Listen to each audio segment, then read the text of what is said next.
Good evening, Wisconsin. Welcome to your Paul Revere Show, folks. This is attorney Mark Thomsen. We are here every Monday night from 7 to 8 on WAUK 540 AM, 101.1 FM. And folks that have been listening know that we're always focused in on democracy.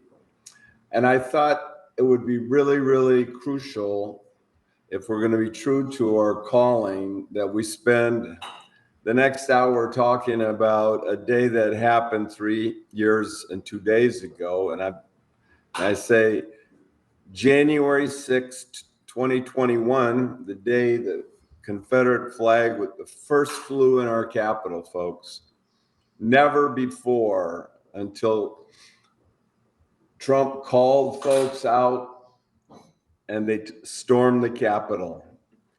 Now, a lot has been going on about this, and before I get to my esteemed guest, Senator Chris Larson, who has been an advocate of democracy for a long, long time here in Wisconsin, I thought it was really important to just touch on something that happened that was very significant in December of 2023. As some of you might know, I serve on the Elections Commission as a Wisconsin Election Commissioner. It's one of the duties I have in terms of my public service. But I serve on that commission with a person called Robert F. Spindell Jr. And Mr. Spindell Jr. was a fake elector. He participated in conduct prior to the Insurrection Day, prior to January 6, 2021. And he recently, along with the other fake electors, signed an agreement. And I don't know if a lot of people know about it, but this is what Mr. Spindell has said, in quotes. On December 14th, 2020, in compliance with requests received from the Trump campaign and the Republican Party of Wisconsin, we met at the Wisconsin State Capitol and executed a document titled Certificate of the Votes of the 2020 Electors from Wisconsin. That document stated in part that we were the duly elected and qualified electors for President and Vice President of the United States of America from the state of Wisconsin. The electoral respondents took the foregoing action because they were told that it was necessary to preserve their electoral votes in the event a court challenge may later change the outcome of the election in Wisconsin. That document was then used as part of an attempt to improperly overturn the 2020 presidential election results. Folks, this is an admission by the fake electors in Wisconsin, all Republicans, that said they were duped. That's what they say. But at the base is they said it was improperly used to overturn the 2020 presidential election, and that was then used to storm the Capitol. So I thought it would be very, very useful to have Senator Chris Larson here to help really explore what was Wisconsin's role in this day, January 3rd, 2020, January 6th, 2021. Go ahead, Senator. Yeah, thank you, Mark, and thanks for bringing attention to this important issue. And of course, serving on the Wisconsin Election Commission, which in a normal time is a heavy lift. But yeah, being on there with somebody who was a key part and advocate of the insurrection, and somebody who has continued to try and discount people's votes is no small thing. So thank you for that. We had a press conference just late last week, going into the weekend, with some groups who are, for the most part, are on the nonpartisan side, and that includes the Wisconsin Election Commission, the Wisconsin Democracy Campaign, the League of Women Voters was there, and we also had Rear Admiral Michael Smith, who is somebody who had served in the Navy, had been nonpartisan in that role until what happened on January 6th, and he realized he could no longer stay silent. And especially with this cycle now coming up, he is making sure that that people recognize the danger of electing or even flirting with the idea of electing Donald Trump into office again. And it was really moving talking to him and talking and hearing him speak, because you could tell that this was not something that came naturally to him. As he said, politics is something that he had avoided his entire life. He was detached from it, serving whoever he needed to. But as he put it, it was one of the darkest days in our nation's history. And I think it's important to make sure that we recognize that, because there is every year that this date is passed, an effort to try and paper over it and pretend that something different happened. That is unacceptable, and it's a key way where we'll relive that, unfortunately. And I mean, I feel like we might be on that track if Republicans nominate a candidate who is going to not accept the next election results and will gin up his supporters once again. I think it tells a very clear message that, one, I think that he is disqualified from running at all. And for that very reason, that he is somebody who does not accept any results, doesn't accept the results of elections. So the focusing in terms of your analysis, sitting in the Senate here in Wisconsin, how do you see folks in Wisconsin playing a part of this Insurrection Day? Who do you identify as some of the players that we've learned about, and what are the lessons to be learned? If we're going to use this hour to talk about this, let's try to sum up some of the key lessons. Yeah. Well, we had the fake electors in the state of Wisconsin. It was actually through an open records request that we discovered, which room they were planning on being in, which as fate would have it, was the same room that we had the press conference in, bringing attention to this, the Senate parlor. It turns out, once pictures finally came out, which we didn't get till about 6 months ago, in a court ruling from Georgia, which just shows how widespread this is, that we actually saw the room in the Capitol where they had met. The fake electors, they came together, and they did this on a day where the Supreme Court had already ruled that our state Supreme Court had already ruled that the legal options were exhausted by Donald Trump and his campaign. The people in the room, the fake electors, knew that as they passed around this document and signed it. They knew that Trump had lost. They knew that the legal options were exhausted. And by the way, that vote by the state Supreme Court was 4-3, which again shows that we have 3 members of the state Supreme Court. And I think if anybody's paying attention, they know exactly which 3 those are, who wanted to continue to allow Donald Trump to just push legal theories until he could question the election results when there was no question. When every other state, 65 other cases, all 65 cases said that he had that he had exhausted all legal remedies and had lost the election. So anyways, remembering that as the Supreme Court moves forward, that's a huge reflection on what's happening in the state, that we have Supreme Court justices who are election denialists and Trump sympathizers.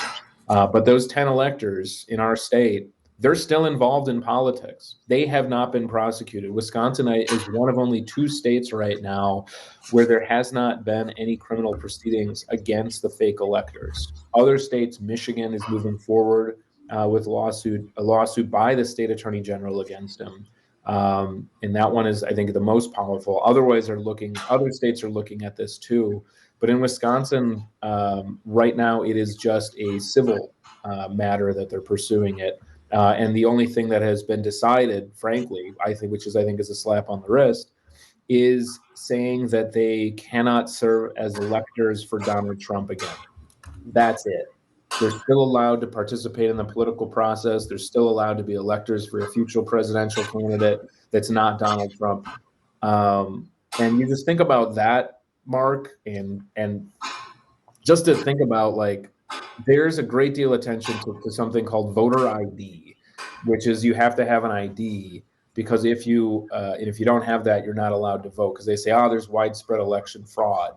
When fraud is found out, in most cases it is, those people are prosecuted. Those people go to prison, right? And those people cannot vote again. They lose their vote. And so the idea that we are holding people who tried to wipe out the voters of Wisconsin and replace it with their own will to a different standard, I think it sets a horrible precedent, and it almost guarantees that this will happen again. So let me just touch on that, because I voted to dismiss the complaint in the Wisconsin Election Commission based on the agreement by the fake electors. And so the issue is, in terms of criminal culpability, the DOJ looked at it and said, from a criminal culpability, there wasn't the evidence to establish that Spindell and the Wisconsin fake electors knew about Trump's plan. Now, they had evidence from other states that the fake electors in other states knew. So in this case, the lawyers that handled it did not find that similar evidence. Now, and I can completely understand why people are skeptical, but I think what was at one level, it's a slap on the hand to say you can't be an elector, another thing. But to me, what's really, really significant about the agreement is they were the election deniers. They were the leading group of people that went around this state and said that the election was rigged. And this is what they said. We hereby reaffirm that Joseph R. Biden Jr. won the 2020 presidential election. Okay? The fake electors, the election deniers, have said publicly, loud and clear, that Joe Biden won and that Trump was the biggest loser ever. Folks, will be on the other side with Senator Larson to talk about what are we going to do with these non-believers.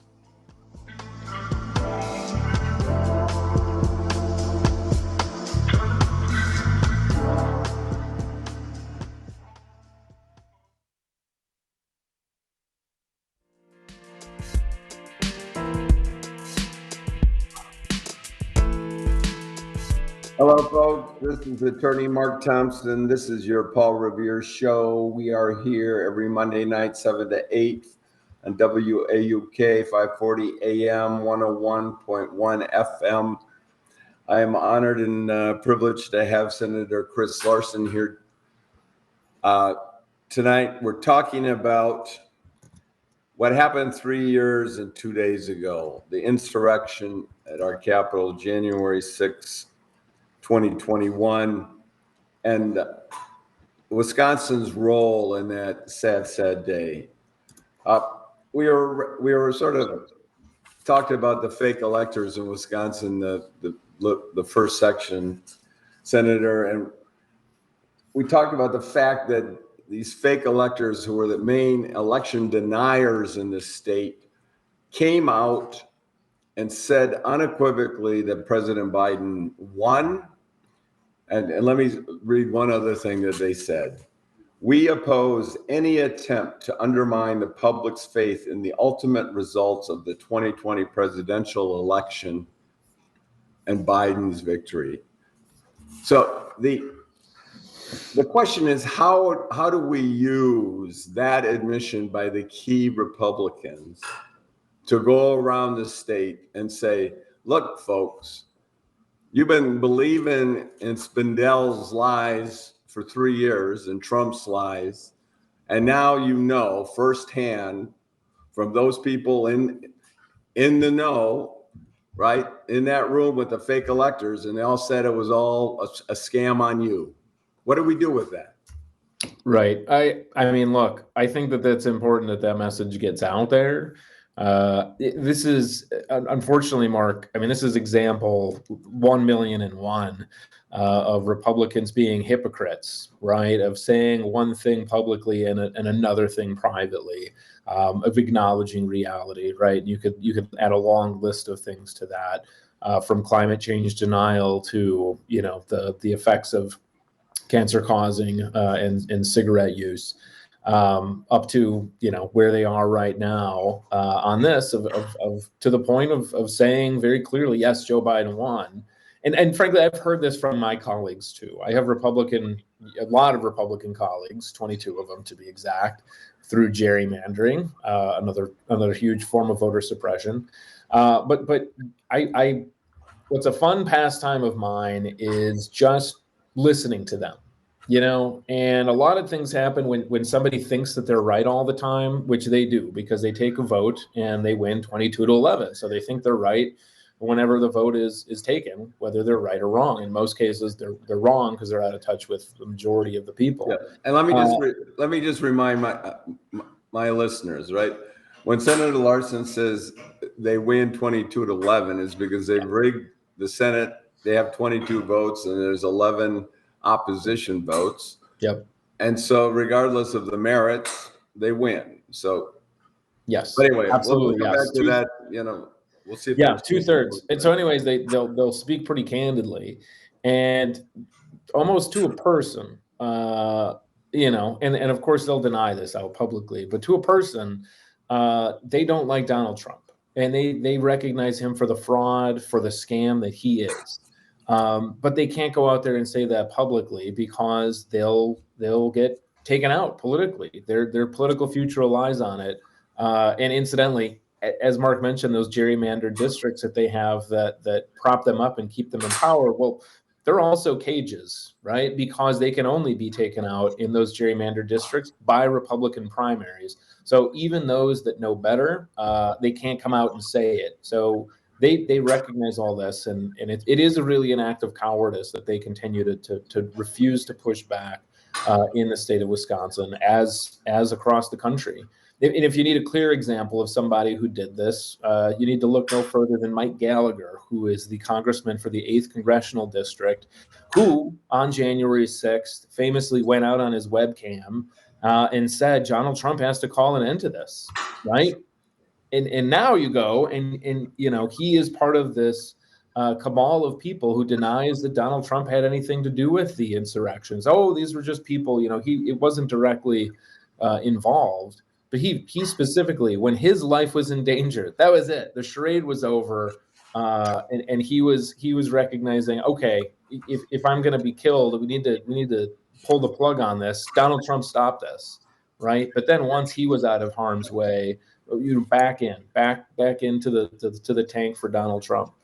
So I think it demonstrates, one, that they're not really adhering to their principles, which I think they live by that and make all people serving in public office look bad. But making sure that the public recognizes that frankly, they're not holding to their standard.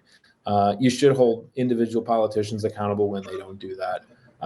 And we got a whole slew of them, right? Fake electors are key, but a lot of those Republican office holders who refuse to accept the election results, they need to be called out and they need to be taken out.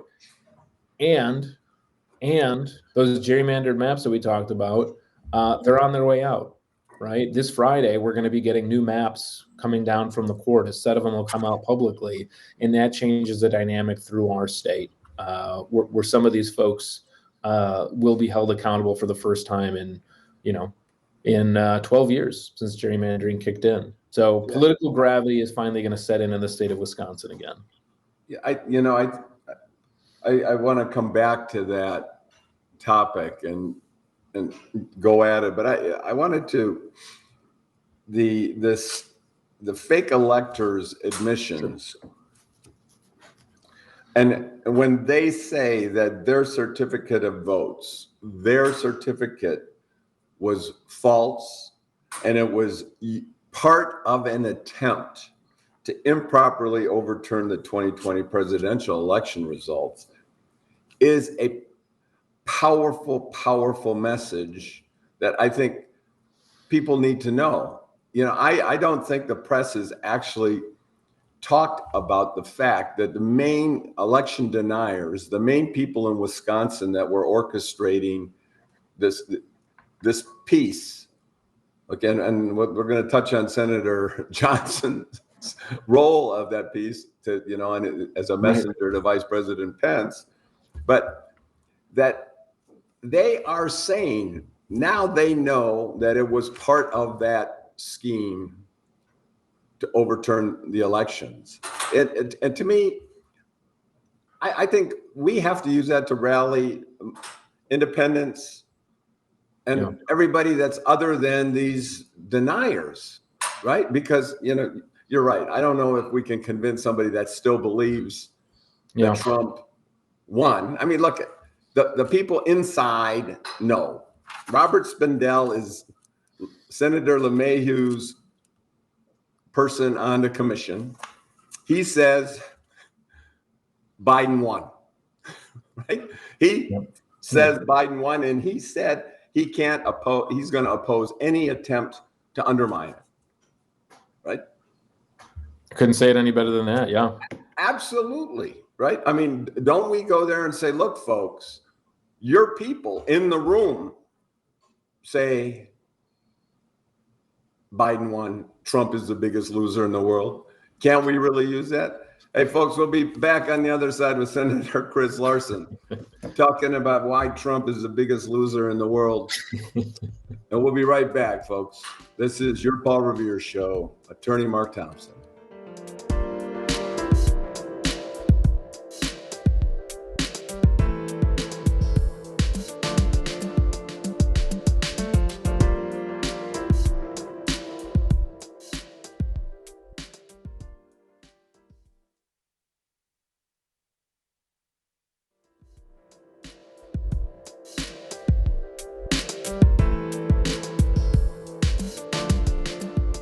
Hello, folks. Welcome back to your Paul Revere Show. We are here Monday night, every Monday night, 7 to 8 p.m. WAUK 540 AM 101.1 FM. Hey, Anya is a great producer. So, hey, if you want to jump in, call 844-967-2789 and get in on the conversation. I'm honored to have Senator Chris Larson here.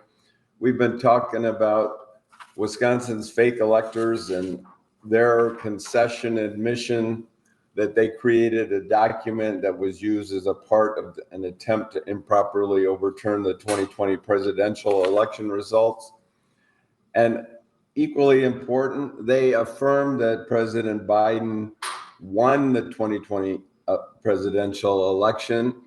And so for everybody out there that still talks about there's evidence that the Biden loss, is just not true, folks.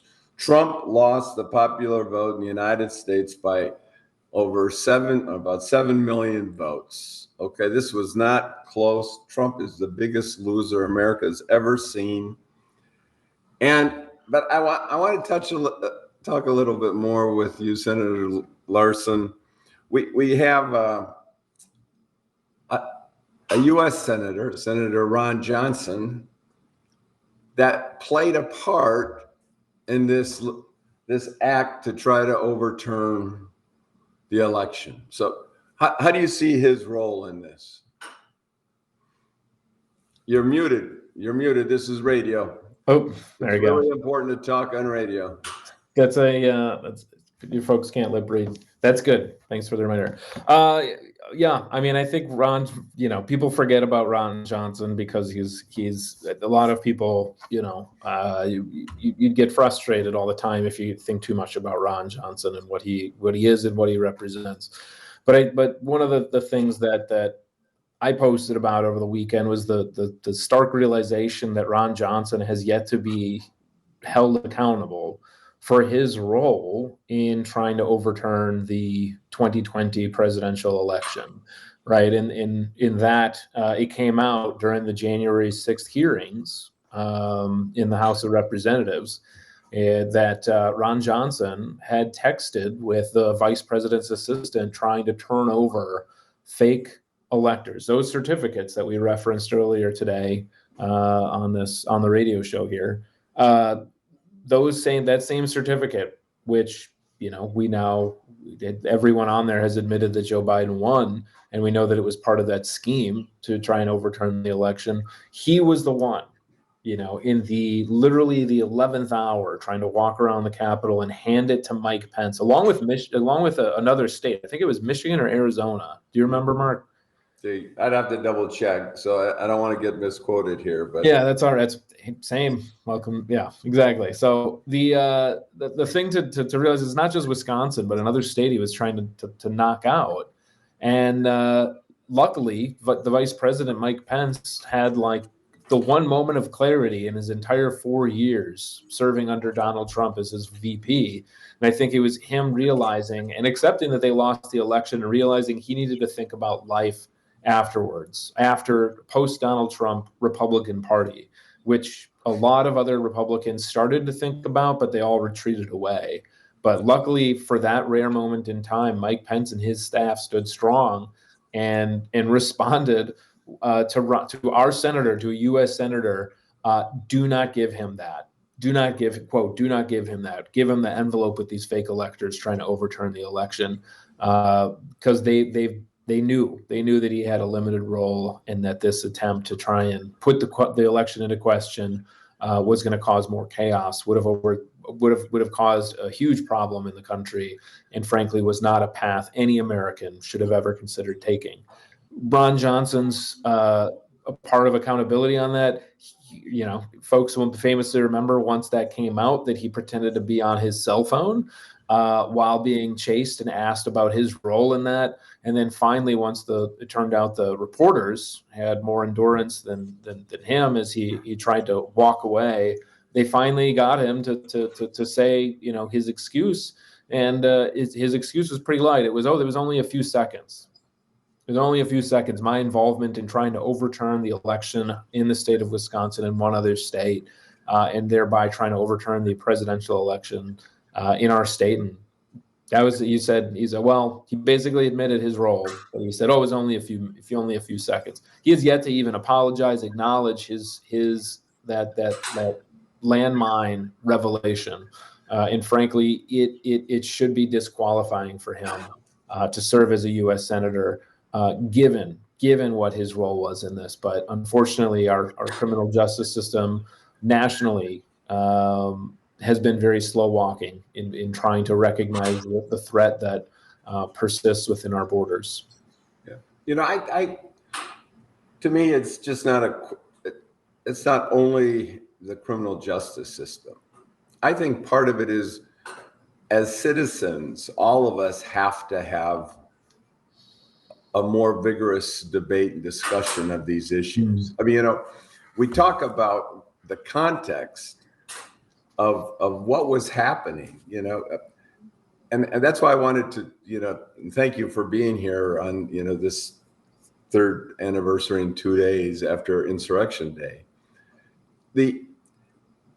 There were gallows outside erected where they were going to hang Mike Pence. I mean, you think about that they actually had gallows out in public and they were screaming, hang Mike Pence. Now, the people screaming, hang Mike Pence, they obviously weren't in the Capitol tearing it up, right? They were outside still. And this notion that most folks there were just nice folks protesting. I mean, you think about that. You're out there with people that are threatening to hang the Vice President of the United States if he doesn't violate the Constitution and do what he's supposed to do. Right. I mean, that I think we have to talk to people, because I think a lot of people don't really know that. And I think they forgot. Look, there were 140 police officers injured. Yeah. President Biden attended funerals of dead police officers. Yeah. Right. this group of people that say that they're for law enforcement, you talk about hypocrisy, right? Yeah. They're out there cheering for the people hurting cops and Right. killing police officers, and threatening to hang our vice president. We have to start talking about this. Let me just steal a quote from President Biden. He gave a speech on January 5th, and he said, "Today we're here to answer the most important of questions. Is democracy still America's sacred cause? I mean it. This is not rhetorical, academic, or hypothetical. Whether democracy is still America's sacred cause, and we can put in there, is it Wisconsin's sacred cause, is the most urgent question of our time, and it's what the 2024 election is all about." Mm-hmm. What do we do as citizens to help convince our fellow citizens that's it? Because I think you agree that democracy is on the ballot. Yes. Yeah, very strongly. Very strongly.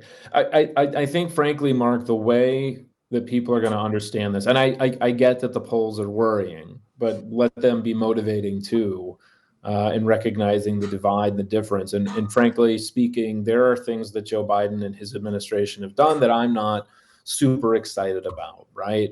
But it's not fortuitous to list those things out when I agree with them on 95% of issues.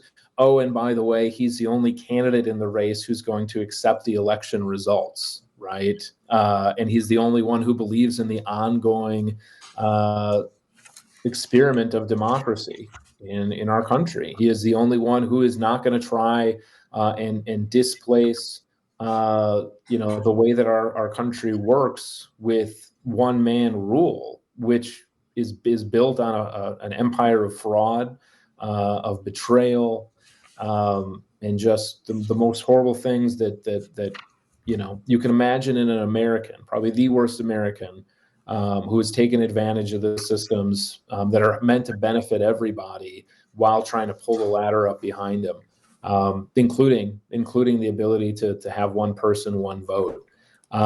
That's a very clear story that I think people need to know. And I think people need to recognize that as much as there might be frustrations with where things are, that nothing will improve under Donald Trump. That we had higher unemployment then. That there was his only signature accomplishment was a huge tax cut for the richest in the country. And beyond that, they just kind of flailed around and just made an embarrassment, rotating through people in his administration and never getting around to doing things to actually help the public. So any issue that a person is dealing with in America right now, frankly, is because that could have been solved 4 years earlier had Donald Trump not been elected.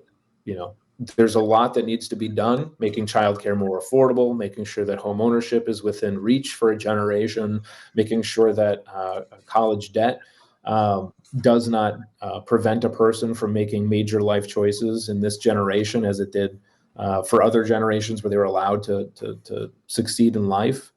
All of those things, right? Climate change, all of these things, there's only one avenue, right? And frankly, it's continuing to have a democracy. Anything else that you care about is lost if Donald Trump becomes the president again.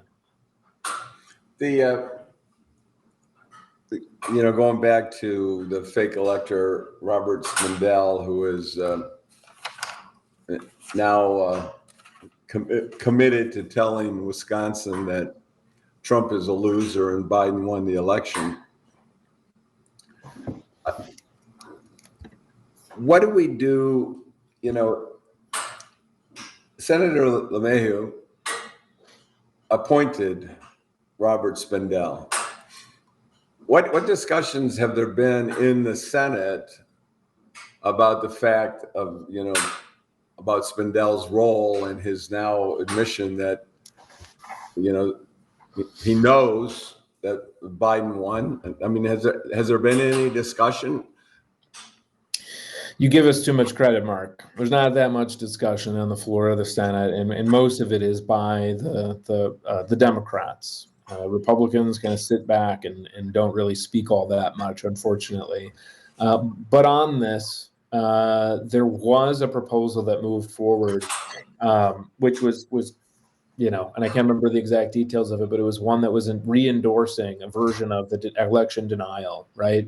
In the assembly, they had their Michael Gableman $1 million, Scooby-Doo investigation where these guys were running around trying to sniff out clues all over the place. I guess the only way that comparison falls short is at the end of a Scooby-Doo episode, they found somebody. But in this case, the crook at the end of it was Robin Voss and Michael Gableman, who tried to pull one over on the state of Wisconsin. Senate didn't do that. Senate didn't go that route.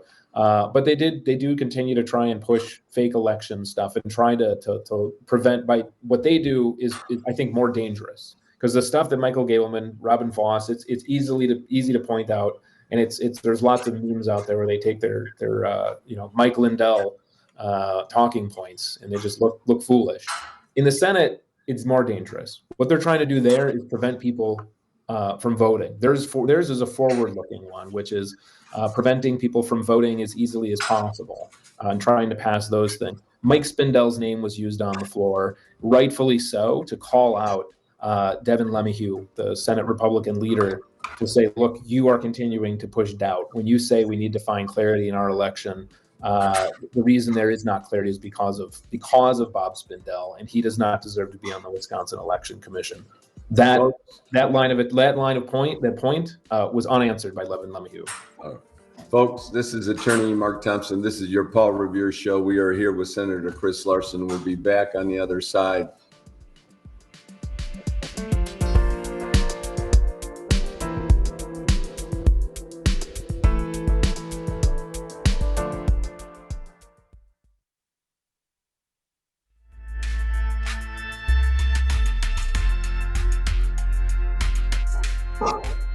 Hello, folks.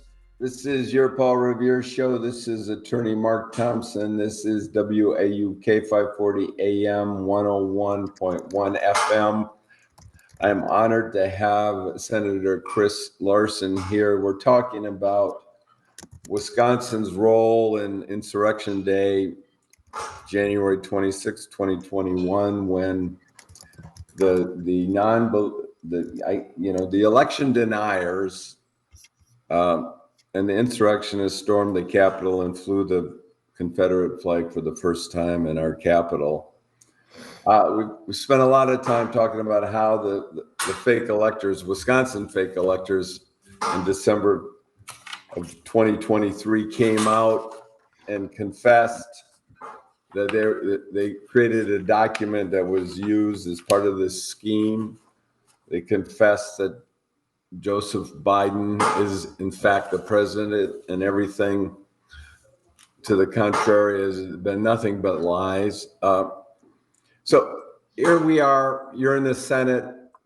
We have, and you brought it up, and that's why I wanted to end with it, right? We have a lawsuit about new maps and an attempt to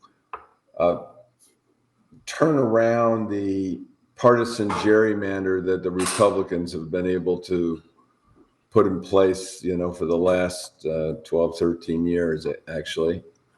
How do you see it going forward? What's the role of the Senate, and what should we be looking at? If you can help us from the inside.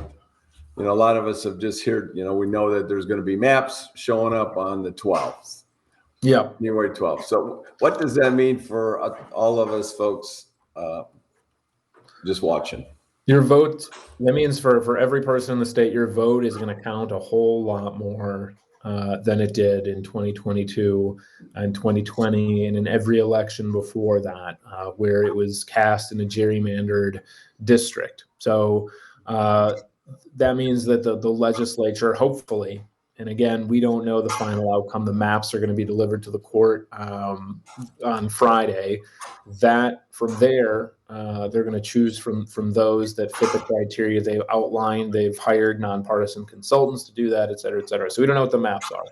I can say they're going to be fairer with certainty because we have the most gerrymandered state in the country, right? Where your vote, 50-50 elections result in the state Senate being 66% Republican, 33% Democrat, results in the Assembly being 63% Republican and 36% Democrat, right? With a 50-50 election, a 50-50 state. So your vote is going to count a whole lot more. What that means is so much, not just through elections, but that means your call is going to get picked up a lot more often at the state capitol when you're calling about an issue. That means your voice is going to be heard a lot more than it was before. We've basically allowed Republicans, we haven't allowed, but they've put themselves through gerrymandering in a soundproof chamber where they can block out the public, where they can block out protest, where they can ignore emails, where they can ignore the demands of a public, which is why we have such lopsided polls calling for specific things to be done and for them not being done, right? I think of marijuana legalization in the state of Wisconsin, 59% support it. You think of common sense gun reforms that poll in the high 70% that they refuse to act on. Things to make sure our public schools are funded more adequately, that we're not behind 14 years after inflation on where a child is worth in a public school in the state. All these things, wildly publicly popular, but Republicans have just been able to ignore the people. So when fair maps come down, what that is going to mean is one, your voice is going to be heard a lot more, but also means that there's going to be a rush of bad legislation coming through. We're already seeing it to try and usurp Democratic, small d, Democratic control of the state. One of those things is trying to change the standard for passing a constitutional amendment to being a 2/3 vote instead of just being a majority, and the standard that it is right now. That means that they're also going to continue to try and use their power to limit people from voting. Luckily, we have the state Supreme Court to prevent those kind of shenanigans this time around, but it doesn't mean they're not going to push all kinds of misinformation. I think every election before this set a new lower bar for the efforts to try and dissuade people from voting. We are going to see that. And frankly, what that looks like is in the last election, there was a 16-point gap in voter turnout in the city of Milwaukee versus the rest of the state. And that just shows that their tactics to try and suppress votes in urban areas has been working, and we have to work double time to make sure we beat it back. You know, touching on a couple of these issues, and you started out with the marijuana question, and the consensus around the state is to legalize it. And common sense says if Michigan, Illinois, Minnesota are selling it, it's legal, and people are making money and becoming wealthy on it. It's insane that we sit here and lose out. I mean, just from a fiscal financial point of view, why would we ignore the market, and why would we ignore taxing it when it's a source of revenue? I mean, what kind of Wisconsin dollars are going to our neighbors that are taxed elsewhere? I mean, it seems mind-boggling to me. Yeah, 160. You're trying to put a price tag to it. 168 million annually that Wisconsin is leaving on the table in tax revenue. But even beyond that, just the sheer manpower that we are wasting. 57% of arrests 2 years ago in the state of Wisconsin were for marijuana possession, which, just thinking of other issues of what we could be tackling in the state, that is not one of them, where it's legal in some form or another in 38 other states. So we're way behind on it. This is something where we could end up having, frankly, people could live their lives, and instead of having a red mark on their record for the rest of their life. That is something that I feel very strongly about. And there was a proposal to put forward today that's I don't think it's worth the paper that it's written on. It would be the most restrictive in the country. So yes, all of these issues it just shows the public 59% want to see full legalization in the state, and the proposal they came out with today, it wouldn't have been considered bold even 10 years ago. Folks, This is your Paul Revere Show. You've been listening to a conversation between Attorney Mark Thomsen and Senator Chris Larson. And for full disclosure, he's also the senator I get to vote for. Thank you, Senator. Thank you. Folks, this is a very, very important time. Democracy is on the ballot. Please get engaged. Share this podcast. Talk to your neighbors. We got a lot of work to do, folks. See you next week.